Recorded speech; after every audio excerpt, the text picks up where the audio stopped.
ተቋሙ ቅሬታዎችን የሚቀበለውም ያስተናግደውም በዋና መስሪያ ቤትና 8 ቅርንጫፍ ጽሕፈት ቤቶች አሉት። አንድ ንዑስ ቅርንጫፍ ጽሕፈት ቤት አለውና በእነዚህ ቅርንጫፍ ጽሕፈት ቤቶችና ንዑስ ቅርንጫፍ ጽሕፈት ቤቱን ተጠቅሞ ያው ከመንግስትም ከግልም የሚመጡ ቅሬታዎችን እየተቀበለ የማጣራት ስራዎችን ያከናውናል ማለት ነው። እና ይሄ የግል ድርጅቶችን አቤቱታ ቅበላ ምርመራ አስመልክቶ ተቋሙ ያው አዋጁ ከመጽደቁም በተጨማሪ ራሱን በአሰራር በምርመራ ማኗል በአደረጃጀት የተወሰኑ ስራዎችን ለመስራት ጥረት አድርጓልና ይህን የግል ጉዳይ የግል ድርጅቶችን የሚመለከቱ ጉዳዮችን የሚያጣራ የሚመረምርና ያው ተከታትሎ የሚያስፈጽም ራሱን የቻለ አደረጃጀት አለው። እዚሁ ምርመራ ስሩ ነው። ግን ጉዳዩን በተለየ አቴንሽን ለመስራት በዛ መልኩ ተደራጅቷል። የምርመራ ማኑዋሉም ከዛ አንጻር ያው የተወሰኑ ማሻሻያዎች እንዲደረጉበት ተደርጓልና ቅሬታዎችን እነዚህን የአቤቱታ ማቅረቢያ መንገዶችን እና በአካል ደግሞ ዋና መስሪያ ቤቱን ጨምሮ 8ቱን ቅርንጫፍ ጽሕፈት ቤቶች እንዲሁም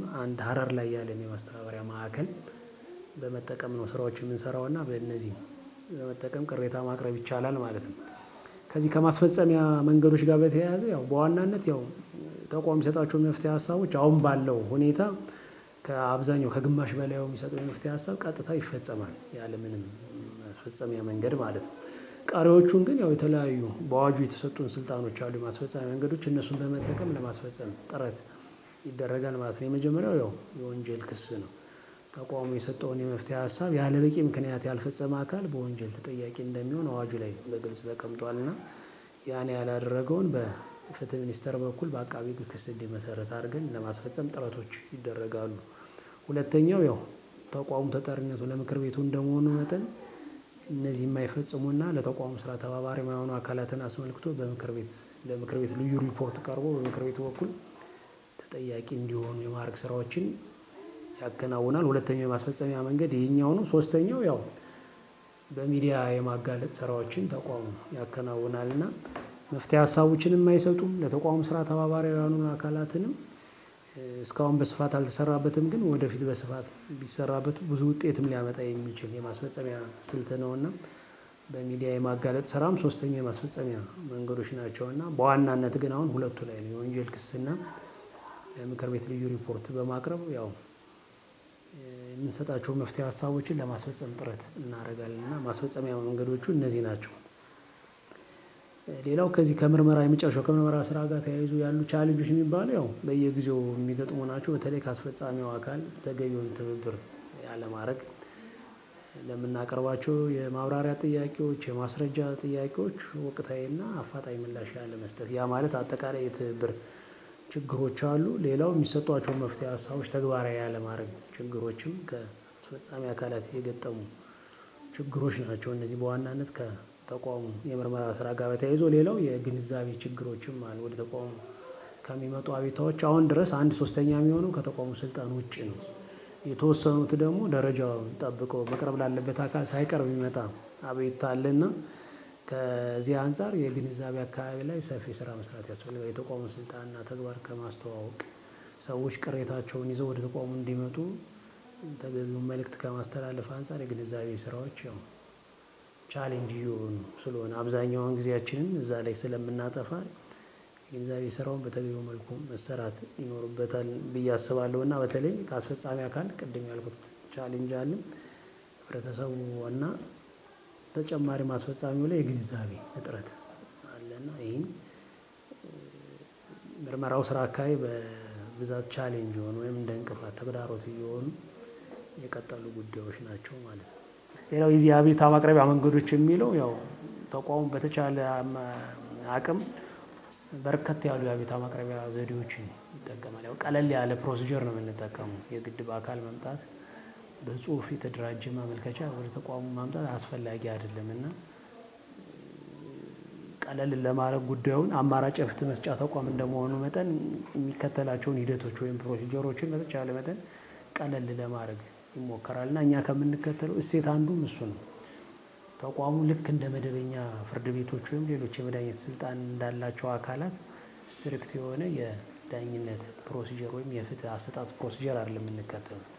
በተቻለ መጠን ቀለል ያለ ወደ ተቋሙ የሚመጡ አቤቱታዎችን በቀጥታ ተቀብለን ምርመራ በማድረግ ውሳኔዎቹ መፍትሄ ሀሳቦችን እንሰጣለን፣ ቀጥታ በተበዳዮችና በጠቋሚዎች በኩል የሚመጡትን ማለት ነው። ሁለተኛው ደግሞ ያው ምንም አይነት ጥቆማም ቅሬታም ወደ ተቋሙ ባይመጣ ያው በራሱ ተነሳሽነት ተቋሙ ምርመራዎችን ያካሂዳል። ያ ማለት ከተለያዩ አንግሎች በመነሳት እዚህ አካባቢ ላይ ምርመራ ቢደረግ ያው የአብዛኛውን የህብረተሰብ ክፍል የመልካም አስተዳደር ችግር ይፈታል ተብሎ የሚጠበቁ ኤሪያዎች ላይ በራስ ተነሳሽነት ምርመራዎችን እናደርጋለን። ሶስተኛው ስልታዊ ምርመራ የምንለው ነው። ሰፋ ያለ የመዋቅር የአሰራር የህግ ጋፕ አለባቸው የሚባሉ ኤሪያዎችን በመለየት ስልታዊ ምርመራዎችን እናደርጋለን እና በዋናነት የሚከናወኑ ተግባራት እነዚህ ናቸው። የምርመራ ክፍል ውስጥ አቤቱታ መቀበል፣ ማጣራትና ምርመራ መስጠት አንደኛው ነው። ሁለተኛው ራስ ተነሳሽነት ነው። ሶስተኛው አሁን ያልኩት ስልታዊ ምርመራ ነው። እነዚህ ተግባራት ይከናወናሉ እዚህ ክፍል ውስጥ ማለት ነው። ይሄ ማለት ያው የመረጃ ነፃነት የመረጃ ክልከላ ቤታን ጨምሮ ማለት ነው። ከምርመራ ጋር ተያይዞ የኛ የምንመለከተውና ማንመለከተው ተብሎ አዋጁ ላይ በግልጽ የተቀመጡ ነገሮች አሉ። ከሱ ጋር በተያያዘ ያው ከዚህ በፊት በመንግስት አስፈጻሚ አካላት የሚፈጸሙ አስተዳደራዊ በደሎችን ብቻ ነበረ ተቋሙ ተቀብሎ የሚያየውና ከአዋጅ ቁጥር 1307 2016 በኋላ ደግሞ ያው ግል ሴክተሩ ላይ የሚፈጸሙ አስተዳደራዊ በደሎችን በተወሰነ መልኩ ተቀብሎ በማጣራት ውሳኔ እንዲሰጥ አዲስ ተጨማሪ ማንዴት ተሰጥቶታል እና ያን ጨምረን ያው አቤቱታዎችን እናያለን ማለት ነው። ምን ማለት ነው? ከዚህ በፊት በግል ድርጅቶች ውስጥ የሚፈጸሙ አስተዳደራዊ በደሎችን አንቀበልም አናይም ነበር ማለት ነው እና እነዚህን ደግሞ ስናያቸው በጣም በርካታ አቤቱታዎች በዚህ ምክንያት ይመለሱ ስለነበረ ያው የተቋሙ ዋና ዓላማ መልካም አስተዳደርን የማስፈን ከመሆኑ አንጻር የግል የመንግስት ሳይል ሁሉንም የመልካም አስተዳደር ችግሮችን ማየት አለበት የሚል ከምክር ቤትም የመጣ አቅጣጫ ስለነበር እሱን መነሻ አድርገን አዋጅ ማሻሻያ ተደርጎ አሁን የመንግስት አስፈጻሚ አካላትም ከግል ድርጅት ውስጥ የሚፈጸሙ አስተዳደራዊ በደሎችንም ተቋሙ ተቀብሎ ያያልና ይሄ አዲስ ነገር ነው። ከዛ ውጪ ሁሉንም አስፈጻሚ አካላት የሚሰጧቸውን ውሳኔዎች የሚያወጧቸውን መመሪያዎች በግል ሴክተሩም በተመሳሳይ መልኩ ተቋሙ ያያል ማለት አይደለም። የተወሰኑ የተጣሉብን ገደቦች አሉ ማለት ነው። ያ ማለት ምንድነው? የመጀመሪያው ያው ፍርድ ቤቶች ያዩዋቸው ጉዳዮች ታይተው ውሳኔ ያገኙና አፈጻጸም በፍርድ ቤት አፈጻጸም ላይ ያሉ ጉዳዮችን ተቋሙ ተቀብሎ የማየት ስልጣን የለውም። ያው የፍርድ ቤቶችን ነፃና ገለልተኛ ሆኖ ህገ መንግስታዊ የመዳኘት መብታቸውን ባከበረ መልኩ ጣልቃ ላለመግባት ያው ፍርድ ቤት ጋር ያሉ ጉዳዮችን ተቋሙ ያዩም። ሁለተኛው ምክር ቤቶች የሚሰጧቸው ህግ በማውጣት ስልጣናቸው ተጠቅመው የሚሰጧቸውን ውሳኔዎችም ያው ተቋሙ አያይም ማለት ነው። ህግ አውጭ የምንለው ያው በአብዛኛው ታችኛው ጀምሮ ከቀበሌ ምክር ቤት እስከ ላይኛው ምክር ቤት ያው በኢትዮጵያ አደረጃጀት ምክር ቤት የምንላቸው እነዚህን ነውና በእነዚህ ያው ህግ የማውጣት ስልጣናቸውን ተጠቅመው የሚሰጧቸውን ውሳኔዎች ተቋሙ ተቀብሎ አያይም ማለት ነው። በዛ ላይ የሚቀርቡ ለምሳሌ ለምን እንደዚህ አይነት ህግ ወጣ፣ ለምን እንደዚህ አይነት ህግ እንደዚህ ሆነ የሚል አይነት አቤቱታዎችን አናይም። ህግ የማውጣት ስልጣን ኢነረንት የሆነ የህግ አውጪው ስልጣን ስለሆነ ማለት ነውና ከዛ በዘለለ ያሉትን ጉዳዮች እናያለን። ያስተዳደር ጉዳዮችን እዚህ ምክር ቤት አካባቢም ቢሆን ሌላው ምንድነው? ከኦዲት ስራ ጋር የተያያዙ የኦዲት በፌዴራልም በክልልም ያሉ የኦዲት ስራዎችንም የሚመለከቱ ጉዳዮችን ተቋሙ የማየት ስልጣን የለውም። የመጨረሻው ከዚህ ከጸጥታና ሀገር መከላከል ጋር በተያያዘ የሚሰጡ ውሳኔዎችን በሚመለከት የሚቀርቡ አቤቱታዎችን ተቀብሎ የማየት ስልጣን የለውም ማለት ነው። እነዚህ ገደቦች ሲጣሉ ያው የራሳቸው ምክንያት አላቸው ሁሉም። አንዳንዶቹን ቅድም ለማንሳት ሞክሬያለሁና ከነዚህ ውጪ ያሉ ግን በአስፈጻሚ አካልና በግል ድርጅቶች ውስጥ የሚፈጸሙ አስተዳደራዊ በደሎች ካሉ ተቋሙ ተቀብሎ የማየት ስልጣን አለው ማለት ነው እና በተቋሙ የማንመለከታቸው ጉዳዮች እነዚህ ይሆናሉ ማለት ነው። አሁን የግል ድርጅቶች ስንል ያው እንደሚታወቀው በኢትዮጵያ ንግድ ህግ ውስጥ የግል ድርጅት ተብለው የተቀመጡ አሉ ወደ 6-7 የሚደርሱና አንዳንዶቹ በአንድ ሰው የሚፈጠሩ በአንድ ሰው የሚተዳደሩ የግል ድርጅቶች ሁሉ አሉና እነዚህን ሁሉ አይደለም ተቋሙ ለጊዜው ተቀብሎ እያየ ያለው እና አዋጁ ላይም በግልጽ የተቀመጠው በንግድ ህግ ውስጥ ከተቀመጡት የግል ድርጅቶች ተብለው ከተለዩት ውስጥ ሁለቱን የአክሲዮን ማህበርና ኃላፊነቱ የተወሰነ የግል ማህበር ውስጥ የሚፈጸሙ አስተዳደራዊ በደሎችን ተቋሙ ተቀብሎ ያያል። ለምን እነዚህን ሁለቱን መረጠ ሲባል ያው የተወሰነ መልኩ የተቀመጡ ምክንያቶች አሉ። አንደኛው ምንድነው? እነዚህ በአብዛኛው አሁን ለምሳሌ አክሲዮን ማህበርን ብናይ